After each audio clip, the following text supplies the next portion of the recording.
दरवर्षीप्रमाणे यावर्षीही गणपती उत्सव संपूर्ण देशात उत्साहात, आनंदात व भक्तिमय वातावरणात साजरा केला गेला।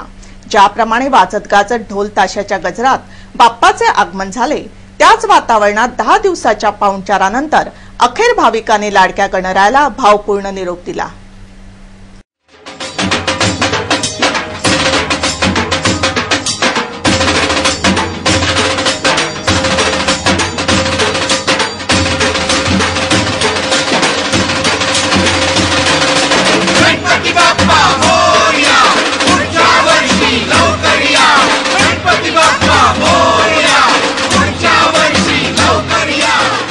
गणपती बाप्पा मोरया, पुढच्या वर्षी लवकर या, असा जयघोष करीत भक्तांनी लाडक्या गणरायाला रविवारी निरोप दिला।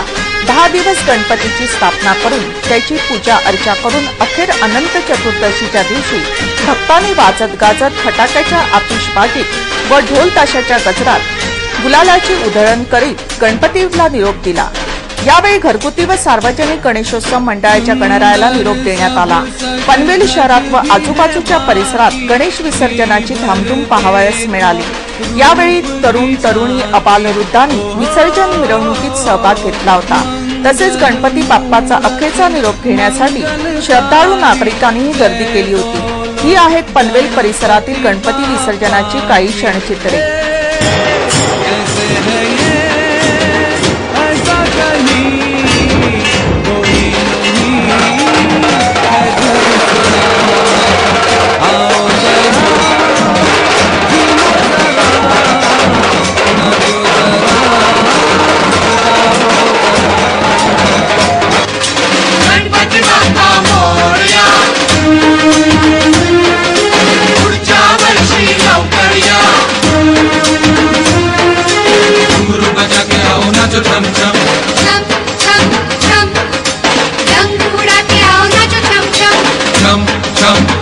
आओ जरा झूमो जरा नाचो जरा गाओ जरा मोरिया रे बाप्पा मोरिया रे मोरिया रे बाप्पा मोरिया रे मोरिया रे बाप्पा मोरिया रे। वाशी येथील पोलीस स्टेशनमध्येही गणपती बाप्पाची स्थापना करण्यात आली होती। 10 दिवसांनंतर या गणपतीचे विसर्जन मोठ्या थाटामाटात करण्यात आले। यावेळी अनेक पोलिसांनी विसर्जन मिरवणुकीत सहभाग घेतला होता।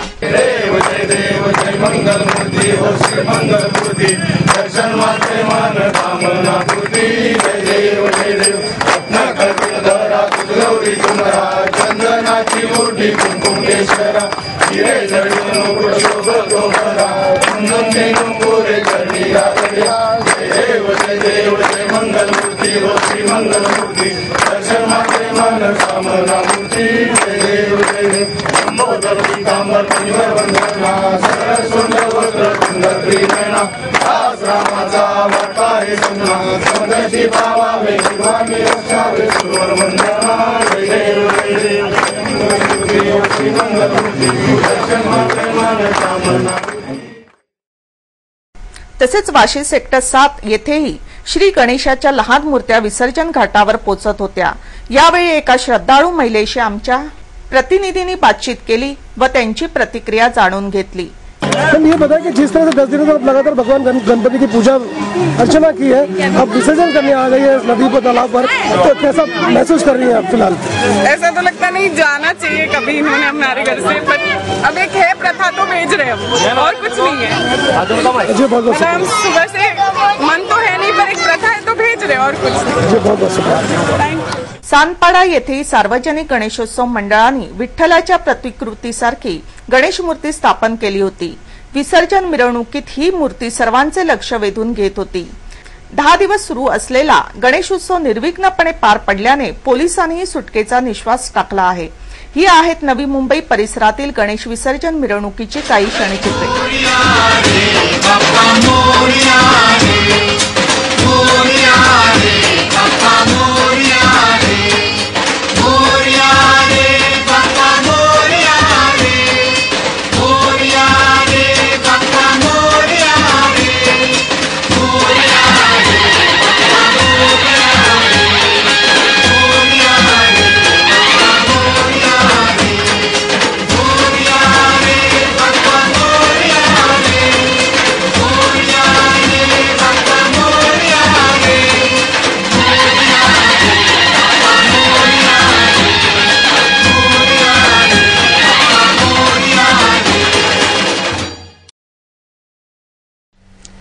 State Bank of Travancore Panvel शाखा यांच्या वतीने सोमवारी पनवेल येथील जनकल्याण सेवाश्रमातील गरीब व गरजू मुलांना कपडे वितरण करण्यात आले।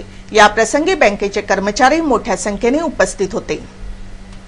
State Bank of Travancore Panvel शाखा यांच्या वतीने सोमवारी पनवेल येथील जनकल्याण सेवाश्रमातील गरीब व गरजू मुलांना कपडे वितरण करण्यात आले। या प्रसंगी बँकेचे कर्मचारी मोठ्या संख्येने उपस्थित होते। यावेळी उपस्थित कर्मचाऱ्यांच्या हस्ते मुलांना कपडे वाटप करण्यात आले।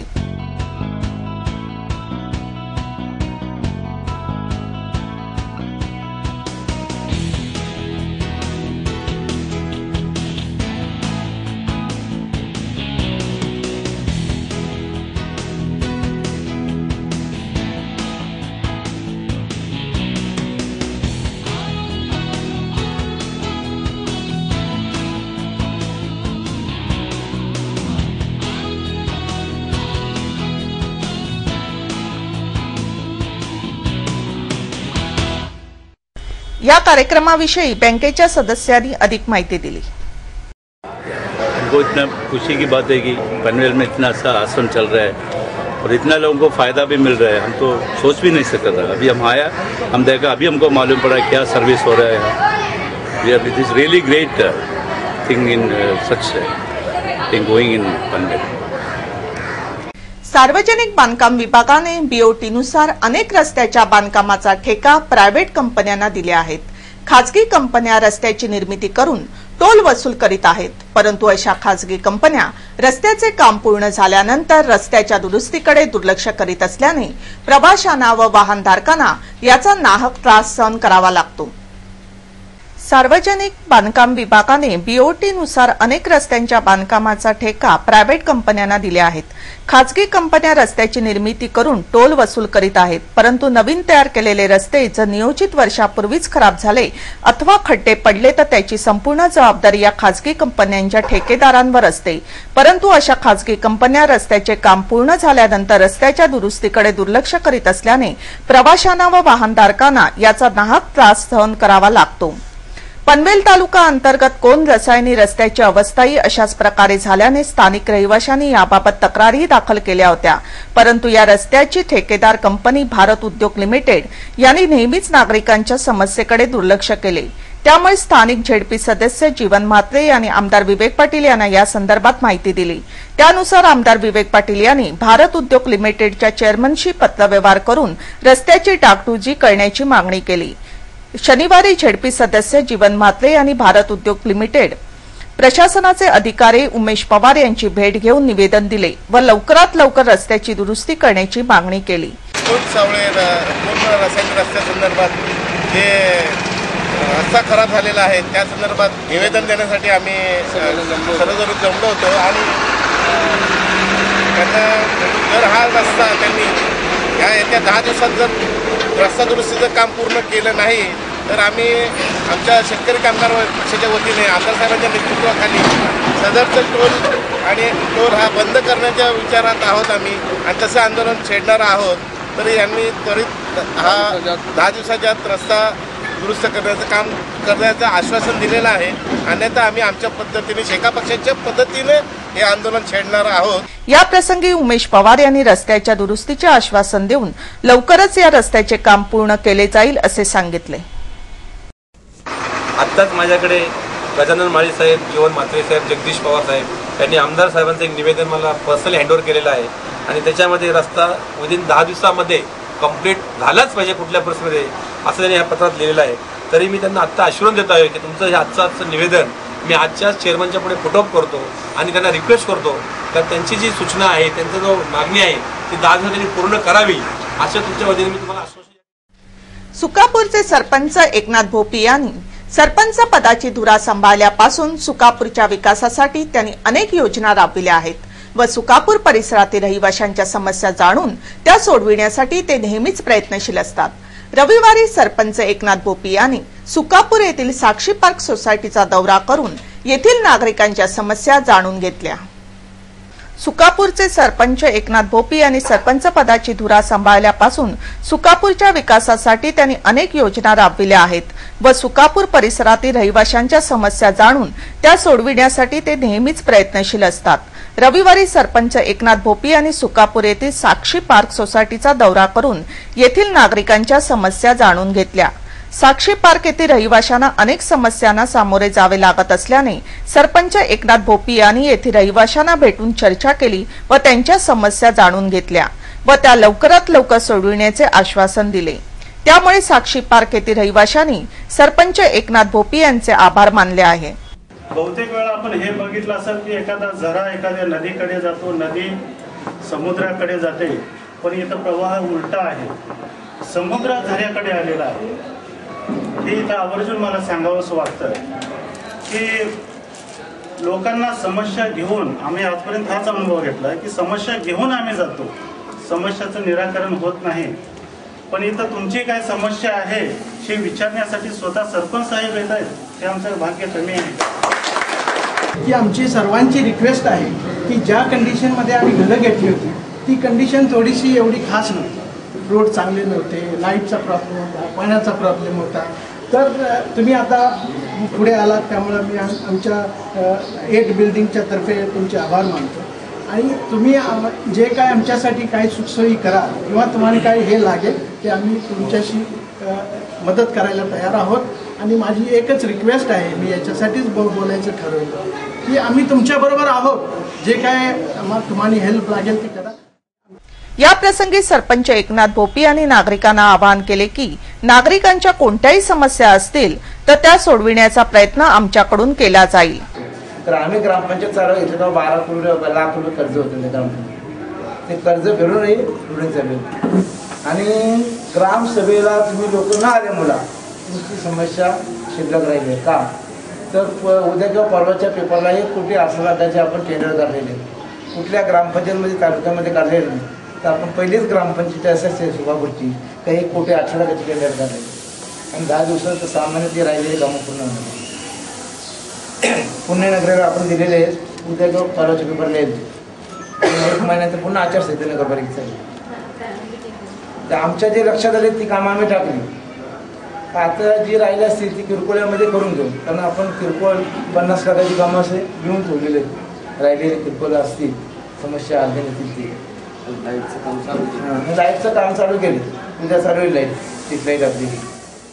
या प्रसंगी ग्रामपंचायत सदस्य किशोर पाटील, प्रभाकर केणी, रमेश केणी, भाऊ केणी, ज्येष्ठ नागरिक रामदास पवार आदी मान्यवरांसहित सोसायटीचे सदस्य मोठ्या संख्येने उपस्थित होते।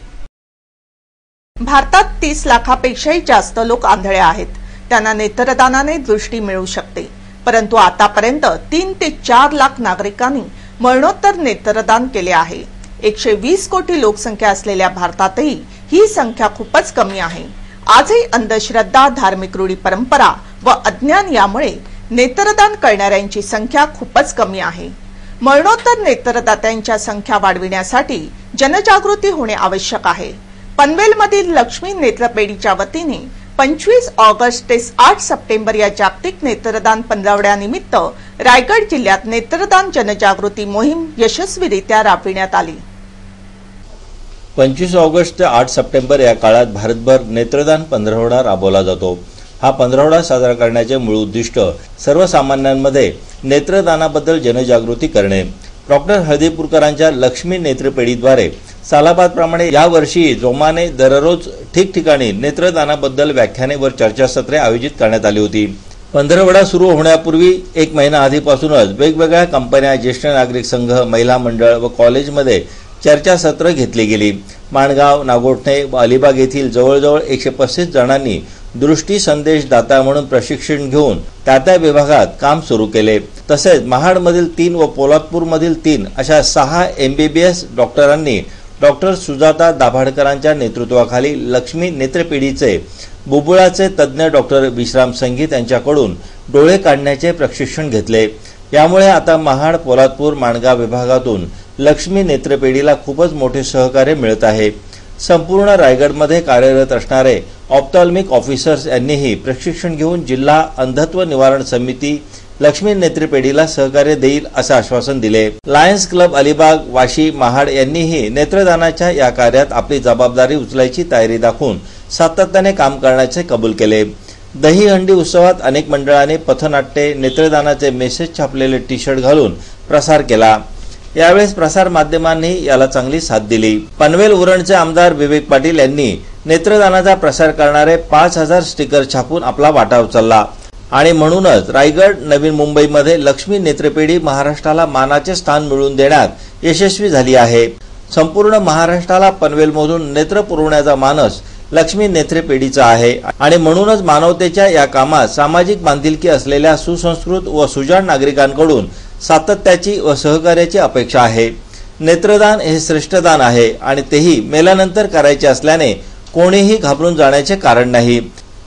एखादी व्यक्ती मेल्यानंतरही एखाद्या अंध व्यक्तीचे जीवन प्रकाशाने उजळू शकते। म्हणूनच मरणोत्तर नेत्रदानाचा संकल्प करा असे आवाहन लक्ष्मी नेत्रपेढीच्या वतीने करण्यात आले आहे। 25 ऑगस्ट ते 10 सप्टेंबर हा जागतिक पंधरवडा आणि आय डोनेशन फोर्टनाईट असा आम्ही दरवर्षी साजरा करतो आणि त्या 15 दिवसामध्ये अख्ख्या समाजाला कळू दे पण वेगवेगळे असे प्रोग्राम्स आम्ही करतो, ज्या प्रोग्राममध्ये पब्लिक अवेअरनेस प्रोग्राम्स असतात। शाळेत आम्ही ड्रॉइंग कॉम्पिटिशन करतो, स्ट्रीट प्लेज करतो। हे सगळं एकाच उद्देशाने की आय डोनेशन ही मोहीम सगळ्यांना सतत लक्षात राहिली पाहिजे आणि सतत लोकांना बाबा ही ऍक्टिव्हिटी चालू आहे आणि आपण ह्याला हातभार लावला पाहिजे हे सतत सगळ्या लोकांना कळत राहिलं पाहिजे। या एका उद्देशाने आय डोनेशन संबंधी ह्या सगळ्या चळवळी चालवतो। पण त्याच्यामध्ये समाजाने किंवा पब्लिकने जर हातभार नाही लावला तर ही मोहीम अशीच थंड पडून जाईल। त्याकरता I earnestly appeal to you, त्या निमित्ताने आपण सर्वांनी एकत्र येऊन आय डोनेशनची मोहीम ही खरोखर पुढे पर्यंत चालली पाहिजे, याकरता मोठ्या प्रमाणात प्रयत्न करू। कोपरखैरणे पोलिसांनी एका आरोपीला अटक करून ताब्यात घेतले आहे। हा आरोपी घराबाहेर लावलेली पाण्याची मीटर चोरून ती भंगारात विकत होता। नागरिकांनी केलेल्या तक्रारीनुसार पोलिसांनी या आरोपीला मुद्देमालासहित अटक केली आहे। कोपरखैरणे पोलिसांनी एका आरोपीला अटक करून ताब्यात घेतले आहे। हा आरोपी घराच्या बाहेर लावण्यात आलेले पाण्याची मीटर चोरी करीत होता। कोपरखैरणे पोलीस स्टेशनमध्ये पाणी मीटर चोरीविषयी अनेक तक्रारी दाखल झाल्या होत्या, त्यामुळे या मीटर चोराला पकडणे पोलिसांना एक प्रकारचे आव्हानच होते। परंतु अथक प्रयत्नाने या मीटर चोराला पकडण्यात पोलिसांना यश आले आहे। बाजारामध्ये हे पाण्याचे मीटर 2500 ते 3000 रुपयात मिळत आहेत, परंतु आरोपी हे पाणी मीटर तोडून भंगाराच्या भावात विकत होता। आरोपीच्या माहितीनुसार भंगार विक्रेत्यालाही पोलिसांनी ताब्यात घेतले आहे। पकडण्यात आलेल्या आरोपीकडून कोपरखैरणे पोलिसांनी 18 पाण्याची मीटर्स जप्त केली आहेत। पकडण्यात आलेल्या आरोपीविषयी कोपरखैरणे पोलीस अधिकारी यांनी अधिक माहिती दिली। पकडण्यात आलेल्या आरोपीचे नाव मंगाराम रूपाजी पटेल तथा प्रल्हाद दशरथ कांबळे असून पोलीस त्यांच्याकडून अधिक माहिती घेत आहेत।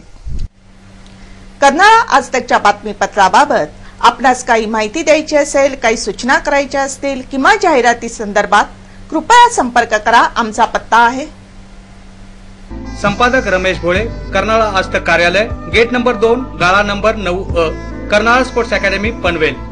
आमचे फोन नंबर आहेत 9323855055 किंवा 9970062185 आणि आमचा ईमेल आयडी आहे karnalaaztak@gmail.com।